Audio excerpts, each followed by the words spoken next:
Hello, Supervisor. Hello, Caleb. How are you doing today? Very good. Good. Looks like Hi there. good morning, or afternoon. Just to let the two of you know, it is live on YouTube, but not recording. Although it's only showing me. Very strange. I don't really understand the YouTube part, I'll be honest with you. Oh no, there it is. Okay. Come back. Can you hear me okay? Yeah, you sound fine. And it looks like we have 5 attendees. Oh, we lost somebody. 4.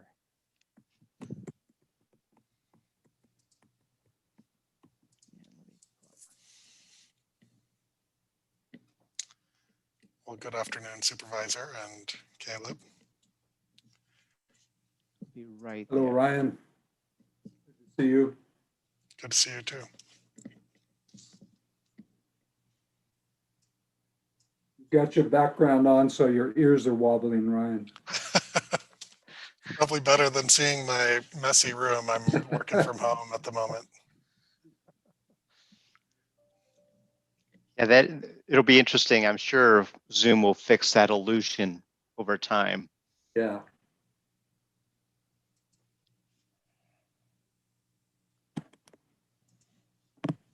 All right.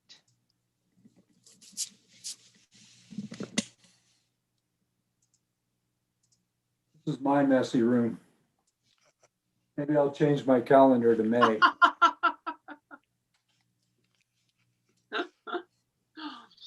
Looks pretty full there, Ed. A lot of dates.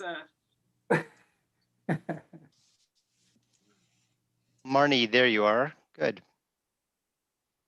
Sorry to scoot in last minute. No problem. Welcome, Kristen. Okay, Kristen, you had a big outdoor adventure this past week. Is that right? Awesome. It was great. Yeah. Yeah. It's great. I highly recommend it. All right. Well, let's. Is Leslie Williams joining us? He is not. Okay. So I think I'm only waiting for Supervisor Miller.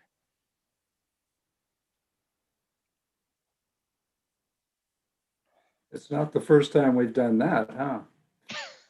Better you saying it than me. Unless you want to kick us off. Oh, there he is. There he is. Stop talking about him. Stop talking. All right. It's going to be pretty much abbreviated. Yeah, not a problem. Okay. All right. Welcome, Supervisor Miller. Welcome, everybody. And let me start the meeting. Give me a second here. Sorry I was late, Caleb. Oh, no problem.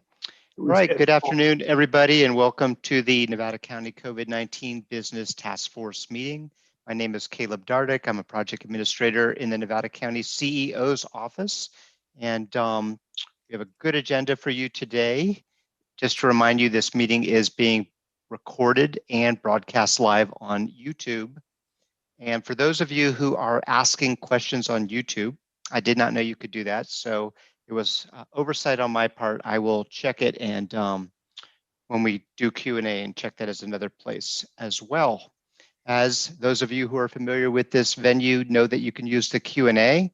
I see 3 questions are there already. There's also a chat function, another place for you to put your questions in, and I'll facilitate and get them answered as we go along. So with that, let me turn it over to our chair, Supervisor Dan Miller. Marty, I have an apology to make.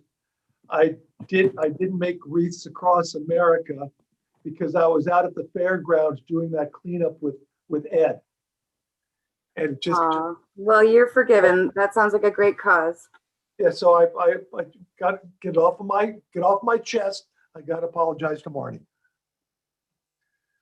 So actually, things things coming to a head June 15th. I have absolutely no idea what to expect.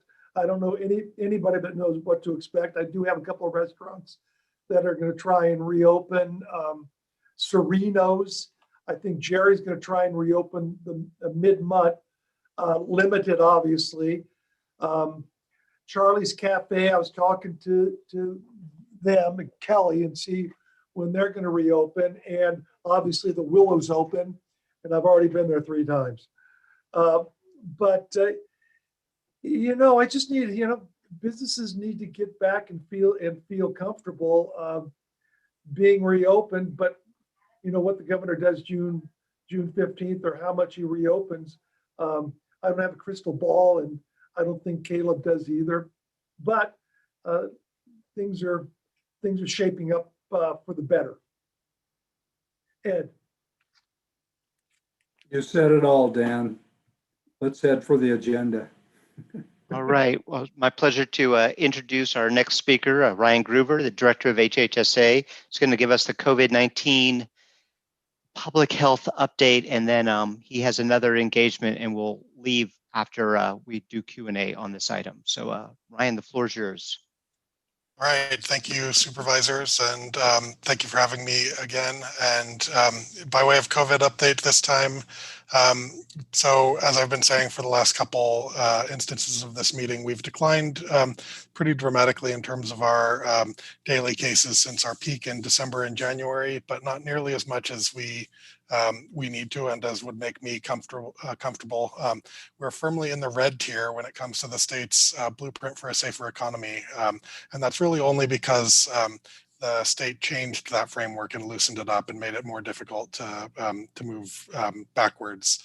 It used to be if you had a single criteria that was in a more restrictive tier, you would move backwards, and they made it so you have to be doing more poorly in both of the criteria in order to move backwards. So we're currently at 10.7 cases per day per 100,000 in terms of case rate, which is purple, and then 4.3% in terms of positivity, which is just barely still in orange. And so to answer, I think Wendy Willoughby had a question in the chat around whether we would be moving backwards. We're pretty firmly in red. Our positivity rate would have to get a lot worse before we would move backwards, and then it would be 2 weeks. And I mean, we would be doing a lot of messaging and outreach around that. And I've gotten the impression from the state's actions that they really don't want people moving backwards at this point in anticipation of the June 15th deadline.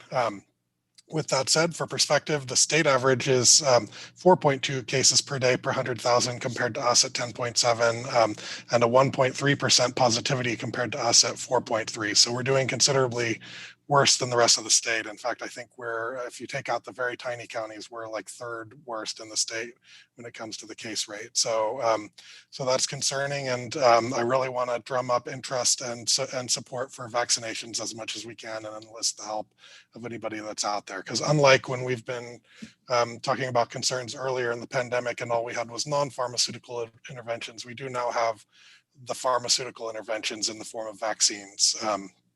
And we're seeing that start to work. So although we've seen significant cases, we've seen our cases in people 65 and over decline from over 20% throughout the pandemic to 10% over the last week. And we've had weeks where it's even lower than that with hardly any cases in 65 and older. That's great news because that age group's much more at risk of high consequence COVID, and it also demonstrates that the vaccines are really working to the people that have the most uptake and who have had access to it for the longest. So transitioning a little more specifically to vaccinations, there's some big news this week. One piece of news is that Sierra College is opening up, or we've opened up a vaccine clinic at Sierra College using state resources that's going to have capacity to do 210 shots per day, Tuesday through Saturday. So you have a weekend option for people that it's not convenient to get there during the week. There's also been public reporting that next week the FDA is poised to authorize the Pfizer vaccine for everybody 12 and older. Typically the way changes to eligibility play out is that the state convenes the Western States Scientific Group very quickly and authorizes it within the next day to hours, and then updates my turn shortly thereafter to allow people to register. So I've got a young'un turning 12 on Friday, so he gets a COVID-19 vaccine for his birthday as soon as that's open up. He's thrilled about that. And then I think the last piece of vaccine news I will share is that we are now opening up both our Whispering Pines Clinic plus the Sierra College Clinic for walk-ins. We do have much more appointments in terms of availability, and we want to make it as convenient as possible. So people don't need an appointment anymore. I think effective tomorrow, you can just walk into Whispering Pines or Sierra College and register on site. So in terms of progress, we're at 74,000 shots in arms for county residents.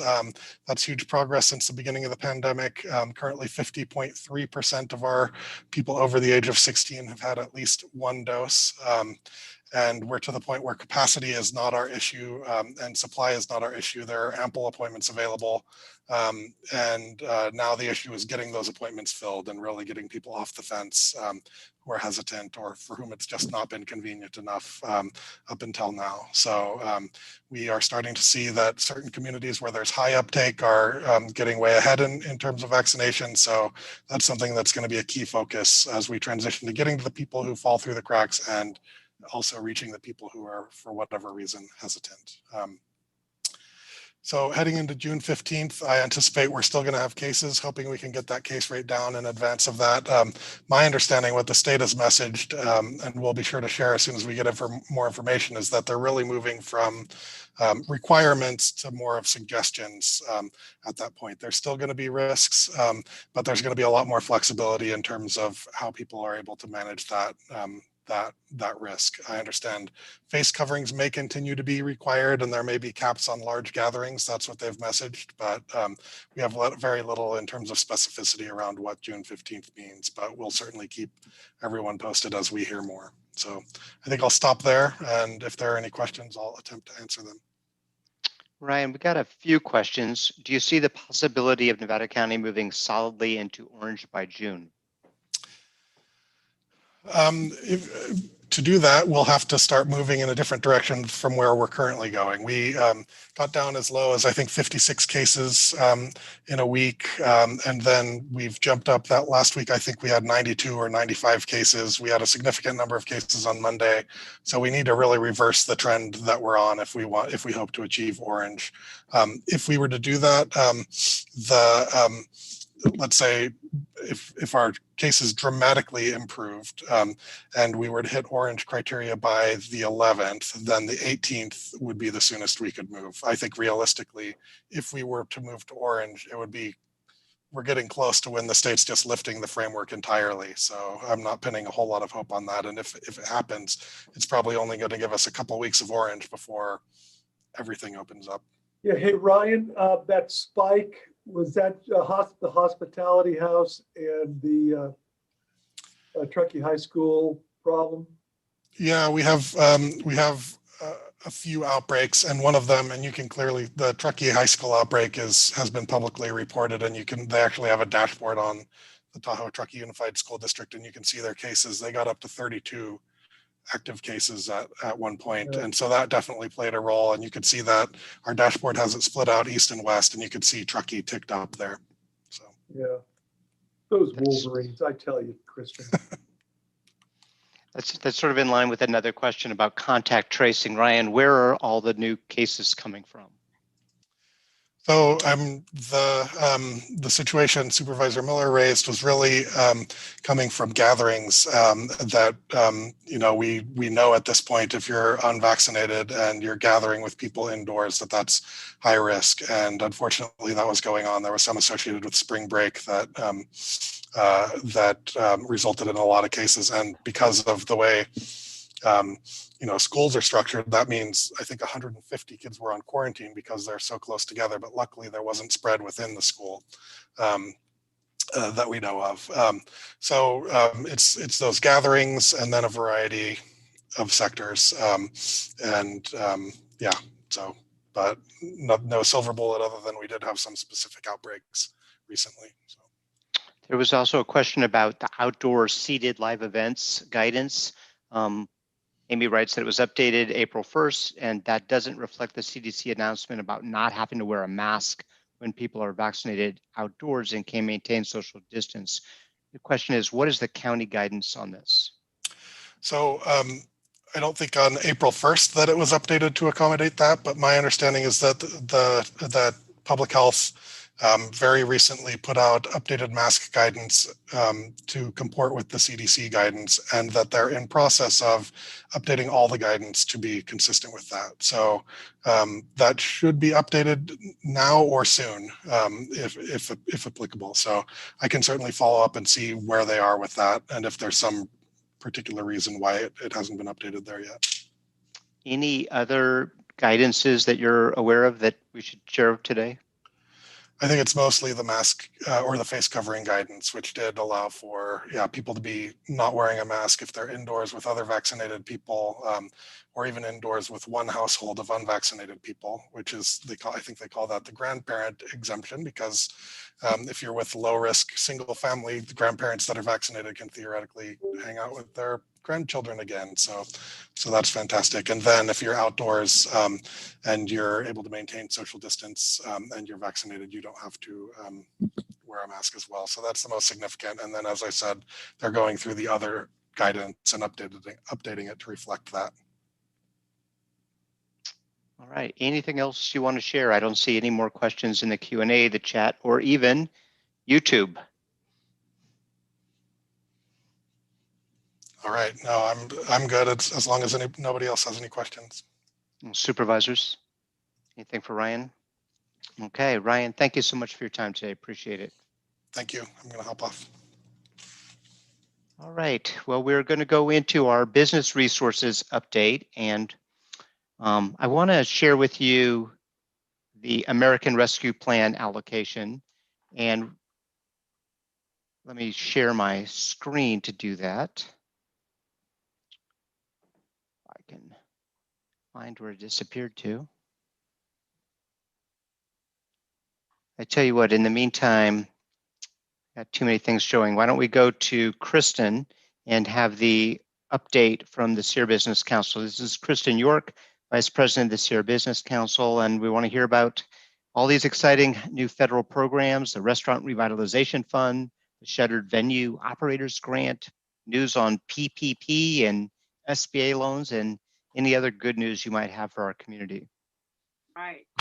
Okay, well, I will start by saying the white knight is riding away, so you want to get your applications in. And what I mean is, just today, we heard from the SBA that the PPP funds are projected to be exhausted, so they are suspending applications. If you have an application in, it will be processed, but any funds that are left over will be reserved for CDFIs, that's a Community Development Finance Institution, specifically for underserved businesses and communities. So that's as of today. Hey, Kristen, I can barely hear you. Oh, really? Yeah. Okay. Is that better?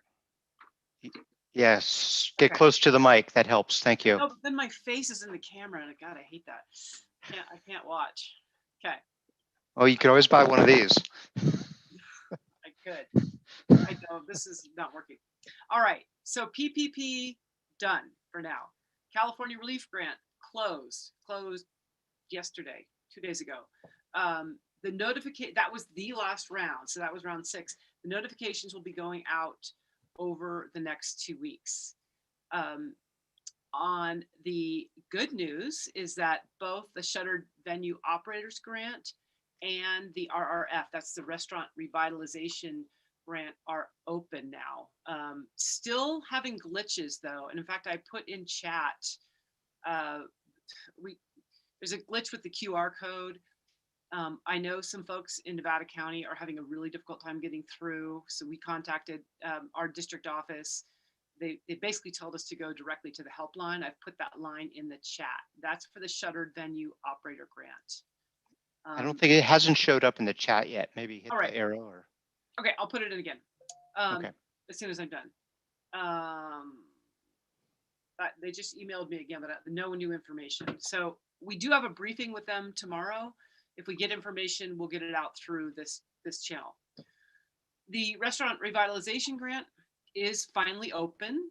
It opened and immediately shut. I know there's a number of people on this call who tried to apply and it was a disaster. So it is now open.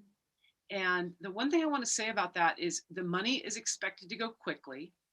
It is a first come, first serve, but it's also a tiered award. If you don't think you're in that first tier, which is women owned, veteran owned, etc., apply anyway, because what's going to happen is you will still stay in the queue. And so if you wait, you're just going to be deeper into the queue. So get your application in. You have to register and then you can apply. It is not as complicated as shuttered venue. You do not need your DUNS and SAM number. It's much more straightforward. You do not have to have your 2020 taxes. You can use a P&L, something to verify your revenue. If you are a type of operation that may appear to be more closer to takeout, they want some verification that you have on-site type of dining. So there's some little nuances like that, but the restaurants need to get that in right away, because this money will go quickly and it is first come, first serve. So I'll pause there and I'm going to put into the chat the shuttered operator venue grant. Oh, and actually Marty asked me just volume in Nevada County. So I just looked that up. We keep track of, we have a confidential database because we receive federal and state funding. We have to account for every penny and every minute of our day. So in Nevada County alone, we have helped since January, the first 4 months, 186 unique businesses, over 500 hours of free technical assistance. I didn't look up the number of workshops, but there have been many because we've had a business creator and a business igniter, among others. We've had 987 calls and 5,182 emails to our info box. So those are not registered clients. Those are people that are like, hey, I can't, this QR code is all screwed up. How do I? So just that's the type of volume that's only Nevada County.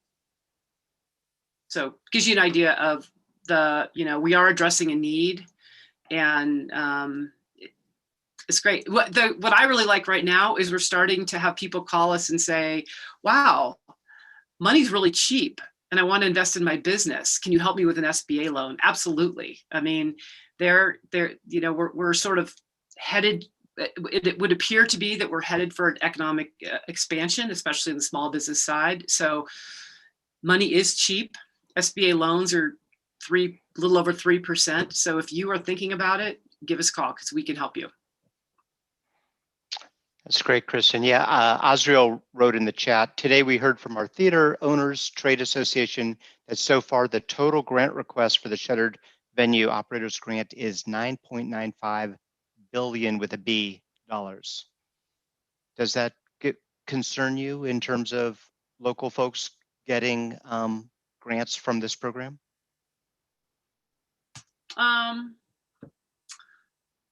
No, because there is a carve out for smaller venues and for rural communities. So there are obviously no guarantees.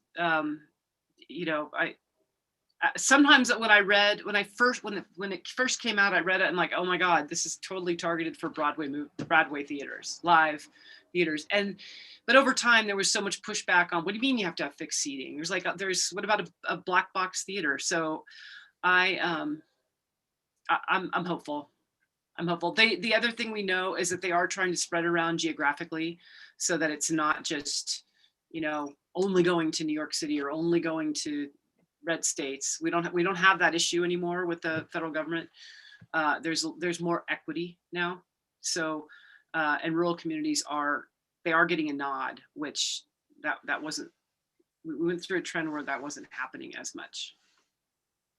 So I did just put in the hotline but it actually sounds like Osriel got through and she got hers in. That's good.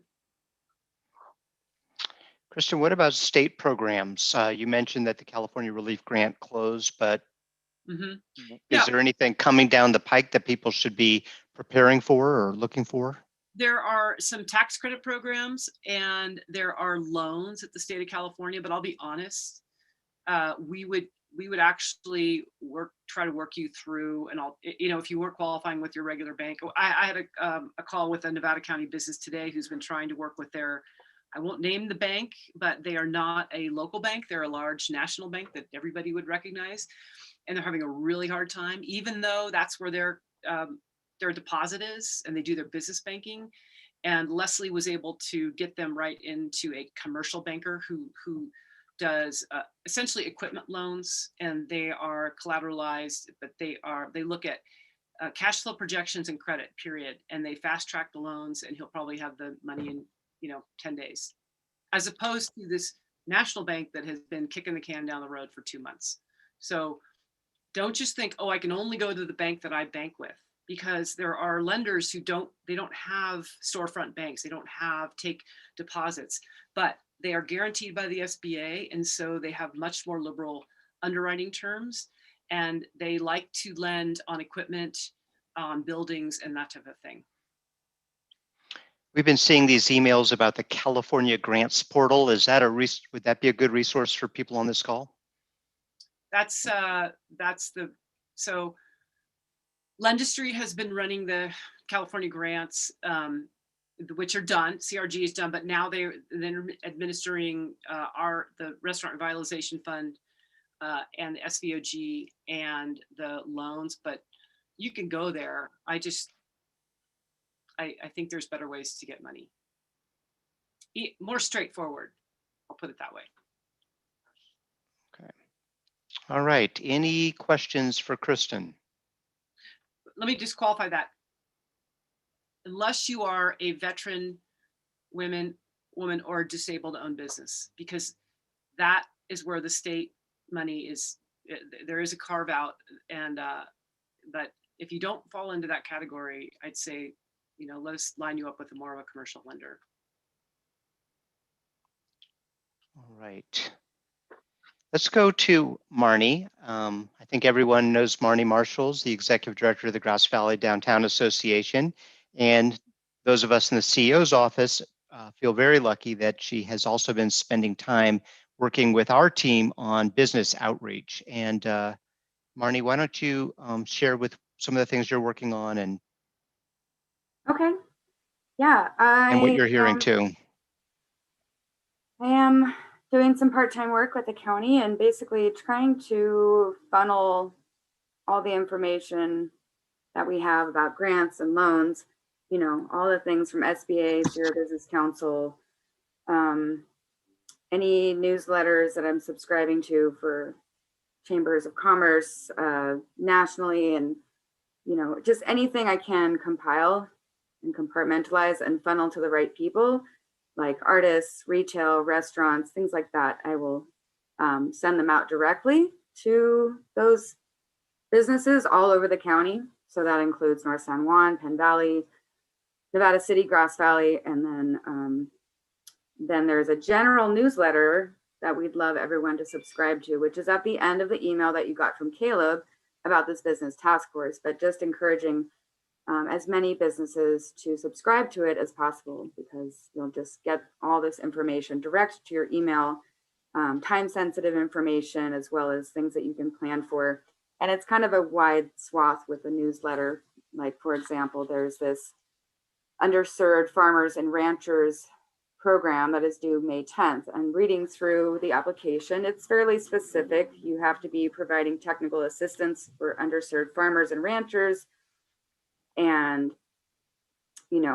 it's not a complicated application, but you kind of have to be in that business to even be interested. And so, we throw that out there. Is your organization interested in applying to administer this assistance? And then there's other things like the California Grants Portal, maybe that only applies to veteran organizations, but then also just general things for businesses like, hey, the county is giving away a ton of free PPE. Still, we have masks, we have sanitizers, and just kind of guiding you to the county webpage, mynevadacounty.com, and going to coronavirus business resources there. We update that weekly. I communicate with the person who updates the website and the communication team, and we make sure that it's all there so that there's resources everywhere you go, whether it's with the Downtown Association or the Chambers of Commerce throughout the county or here on the county website. There's just a lot of places to go and a lot of, just making sure everybody knows to utilize Sierra Business Council, SPDC, Alliance for Workforce Development. If you're looking for employees, different places to go, just reminding people constantly that there's free resources, friendly resources out there for you to help you through all these loans, grants, and any other opportunities, whether it's from the state or the county. That's what I'm working on. All right, thank you, Marnie. So hopefully all of you have already signed up for the newsletter. If not, please do so, because many of you have been receiving the agendas from me directly as an email, and we're gonna phase that out in favor of this newsletter once we see the tipping point in the subscription. So please go there. It's a great site. Marnie's doing an amazing job. Everything's being linked up with our team that's also doing the website. So we want to get good information out to you as quickly as possible. Anything else you want to add? Yeah, there's, besides the county website, there's also that Facebook group, Collaborative Resources for Nevada County Businesses. And there's some great information that gets posted there by the county as well as other people in the group.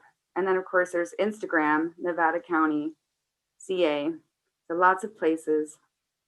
Oh, let me repost the link in the chat for the grants portal and the agricultural grant. But yeah, that's the rest of what I had.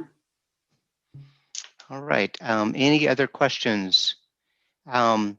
Kimberly Pruitt posted in the chat. She's a district representative for Congressman McClintock. If anyone needs help with the SBA, please reach out to our office.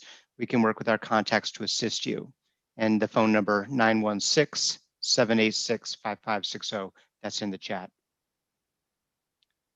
Great. Thank you, Marnie. And good. Now let me try to share my screen again.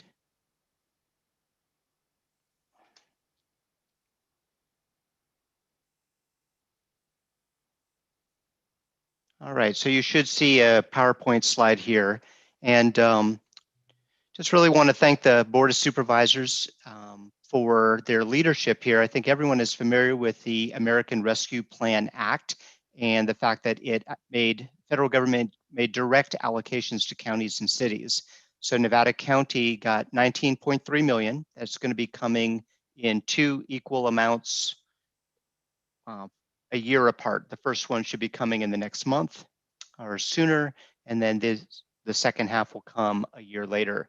So Nevada County has decided to allocate 30% of those funds to community and economic resiliency, which is the same percentage that the county dedicated for this purpose when the coronavirus relief fund, the CARES Act money, came through the state to the county.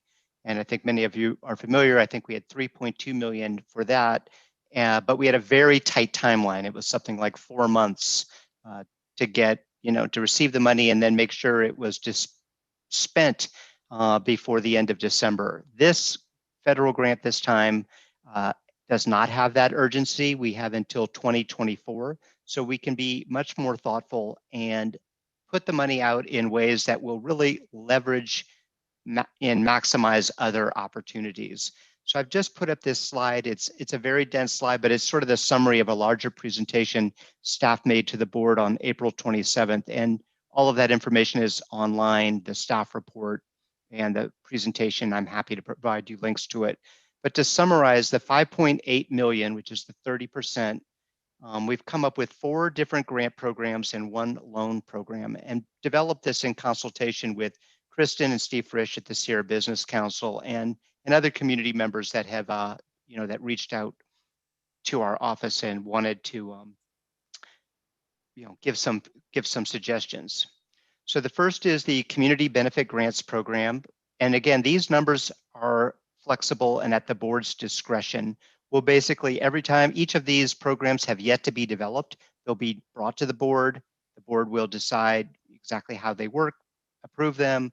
We'll issue RFPs or some other mechanism to get the money out, and then bring those recommendations for funding back to the board. So this is going to be a very conscientious and very public process that will, roll out as quickly as it needs to, but as at the pace that makes the most sense to the board. So when you see these numbers, they could change. So we have up to 2 million for the community benefit grant program. The idea here is to support community-based institutions, facilities, organizations, that are working directly with families, with seniors, cultural centers. It's a very broad category, and our hope is to bring this more information about the community benefit program forward in the next month or so.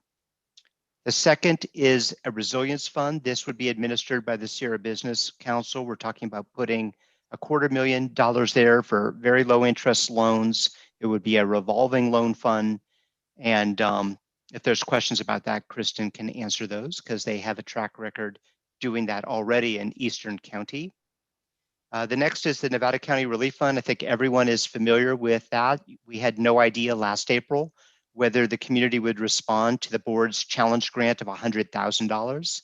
Since then, we've raised $1.3 million together over the last 14 months, dispersed that to nonprofits and small businesses. 450,000 coming from the counties, 85,000 or so coming from the cities in town, and 600,000 coming in small donations from our community, our generous community. So we're very excited to have another $250,000 to put in that. That'll be a 5th round. And I'm working with the Community Advisory Committee to sort of fine tune the criteria for that and make that active shortly. The next is the Nevada County Economic Recovery Funds. This is really focused on infrastructure projects. So many times, there's these long-term projects that take years to get done, but they hit a stumbling block. They need funding for a plan or a study or some other assistance to make the project go forward.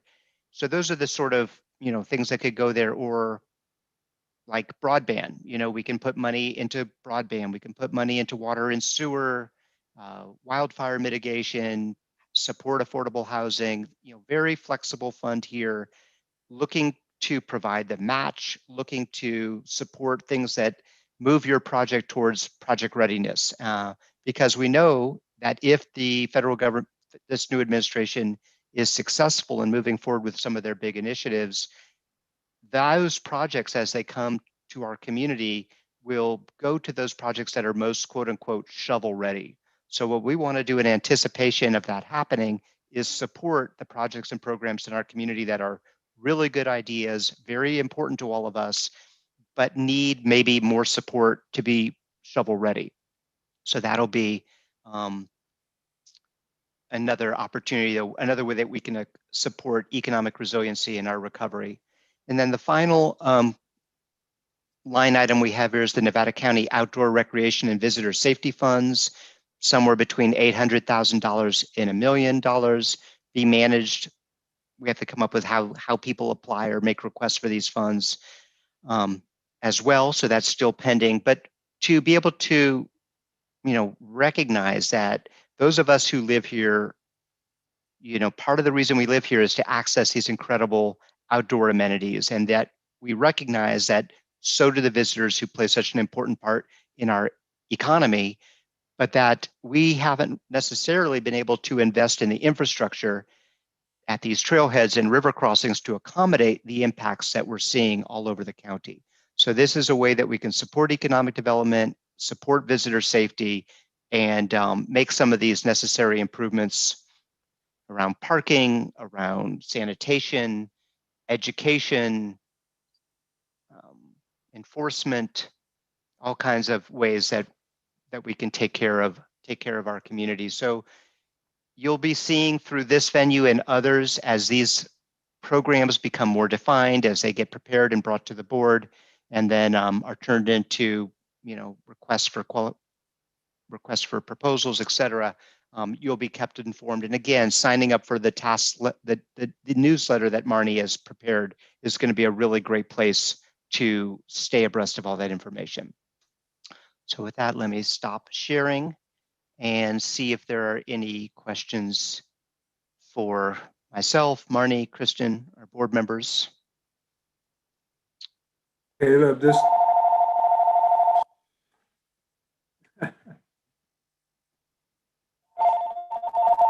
I'm sorry, you guys. Quick, Oh, no problem. quick question. No. So this money's coming in two payments. Of those funds that we were just talking about, what's going to be available when that first payment comes through?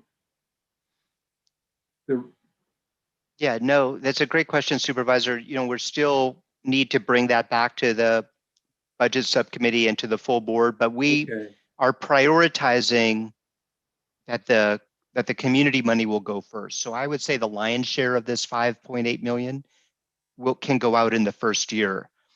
The exact number I don't have, but we really want to prioritize meeting the needs of the community. And part of that is understanding what those needs are. And so we will be, doing some more community engagement, try to find out exactly, especially around the community benefit program, what exactly will create the greatest return and be most helpful. But yeah, it won't be cut in half. It won't be, just shy of 3 million in year one and just, and 3 million in year two. Most of it will be in year one. Very good. Thank you, Caleb. Good. And for those of you who are asking for the link to the newsletter, it is posted in the chat. All right, let me see if there's any questions in YouTube. There do not appear to be any, nor here in chat or Q&A. Okay, well, given that, let me turn it back to the supervisors for any final remarks, and we'll go from there. Okay, Ed, kick it off. Well, I really don't know what to say. I don't think that when we first started this, that we would have anticipated that here we are in May and looking at June and July, that we would still be doing this. So thank you for everybody that's participated in it, and Marnie and Kristen and Dan did a great job out at the fairgrounds, buddy. And Caleb, thank you for your effort on this too. So hopefully we can get to the end of this tunnel and really start wrapping this up. So thanks, Caleb. All right, thank you. I don't know too many, to be honest with you. I don't know any other rural counties that have these bi-weekly business COVID-19 meetings or COVID-19 updates. And I just, I just got to applaud SPC and Kristen and what Marty's doing and everyone involved, and actually the involvement of the business community, because they've stayed involved and connected and hopeful. And I think all we can do is continue to hope that things are going to end on a good note, and that the people who make our community stronger are going to be able to go back and be stronger for it. It's a tough way to build resilience, but at the same time, I think everyone in Nevada County should be proud of the effort that the jurisdictions and businesses and other individuals as stakeholders have played in trying to get us through this crap. So I can't say crap. Recorded for all posterity. Yeah, darn it. This isn't recorded, is it? But it's that's what it is, and we'll just look back on it later on and say, yeah, we got through it, and maybe we're better for it, but it certainly took a lot out of us. So that's all I got. All right. Well, Until we're fully back, we're going to continue meeting. Our next meeting will be June 2nd. So with that, thank you all. Really appreciate. Thank you panelists and thank you attendees for participating today. Thanks, Caleb.